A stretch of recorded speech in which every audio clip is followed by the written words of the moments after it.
మరొకటి త్రిశూల పథకం అమలు జరగబోతుంది.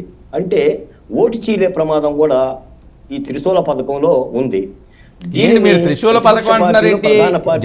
కాదండి, మీరు త్రిశూల పథకం అంటున్నారేంటి? జై శ్రీరామ్ పదం అని కదా ఎక్కువ వినిపిస్తుంది అక్కడ. జై శ్రీరామ్ కాదు, ఇప్పుడు 3 కూటములుగా ఎన్నికల్లో పోతున్నాయి.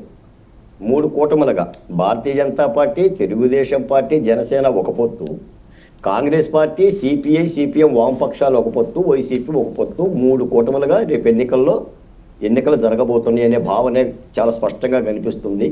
ఇలా అవటం మూలాన కూడా ఏదైతే ఓటు చేయకూడదు, ప్రభుత్వ ఓట్లు చేయకూడదని అనుకుంటున్నామో అది కూడా ప్రమాదం ఉందని చెప్తున్నా. కాకపోతే ఒక మాటకు మాత్రం అభినందిస్తున్నా షర్మిల గారు అయితే చండ్రకోలు తీసుకొని వైసీపీ ప్రభుత్వాన్ని గొడ్డల ప్రదేశం అని కొడుతుంది. సాకిరేవులో బండకేసి కనుక బాదినట్టుగా బ్రహ్మాండంగా రాష్ట్ర ప్రభుత్వం చేసిన తప్పిదాలను సాక్షాత్తు వైఎస్ షర్మిల గారే బాణాలు ఎక్కుపట్టడం అనేది ఆ ప్రభుత్వ పరిపాలనకి. మొన్నటిదాకా నేను మాట్లాడితే చంద్రబాబు నాయుడు గారి యొక్క దత్తపుత్రుడని మమ్మల్ని కూడా అన్నారు.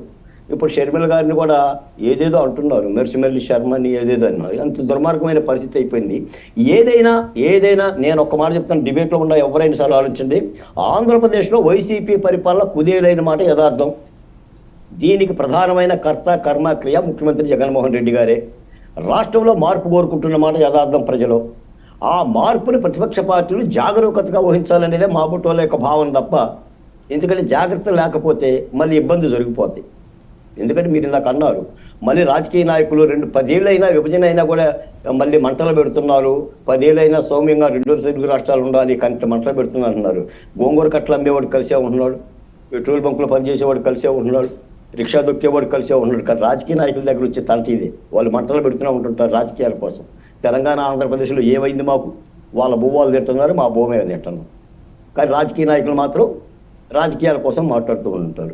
రేపేందంటే ఆంధ్రప్రదేశ్లో జస్ట్ ఒక 40-50 రోజుల్లో ఎన్నికల తరుణం ఉంది. ఒక 10 రోజుల్లో ఎన్నికల కమిషన్ షెడ్యూల్ కూడా ఇవ్వచ్చు. ఈ తరుణంలో ప్రతిపక్ష పార్టీలు, ఎందుకంటే అధికార పక్ష పార్టీ తప్పు చేస్తుంది కాబట్టి దాన్ని వదిలేయండి. ఇప్పుడు బాధ్యత అంతా ప్రతిపక్ష పార్టీలనే ఉంది, ఎందుకంటే ప్రజలను నడిపించాలి కాబట్టి. అందుకని ఆ పొత్తులు కూడా కరాఖండితంగా పవన్ కళ్యాణ్ గారు, చంద్రబాబు నాయుడు గారు ఈరోజు గెలుస్తారని మీరు చెప్పారు. ఇప్పటికే గెలిచారు 5-6 సార్లు. ఏముంటుందండి ఇందులో? ఏకవాక్య తీర్మానమే జగన్మోహన్ రెడ్డి గారిని గద్దె దింపాలి అనే ఏకవాక్య తీర్మానం మీద పొత్తులు ఉండాలని మాలాంటి ఉద్యమకారులు చెప్తున్నాం. దీనిలో సెసబిసలు ఏం లేవు. నాకు ఇన్ని సీట్లు కావాలి, నీకు ఇన్ని సీట్లు కావాలి, ఏం సీట్లు కావాలి? ముందు అధికారం నుంచి వైసీపీని దించితే ప్రజలకు కాస్త శ్వాస ఆడుతుంది. తర్వాత సంగతి. పొత్తులు కూడా ప్రజలు అలాగనే ఆస్వాదిస్తారు.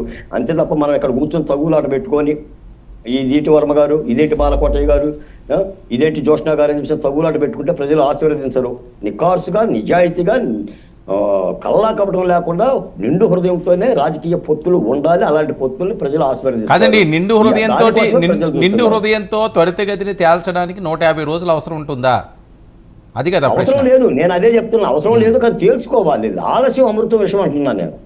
ఆలస్యం అమృతం విషయం అది ప్రజలు చూస్తున్నారు, మేము చూస్తున్నాం.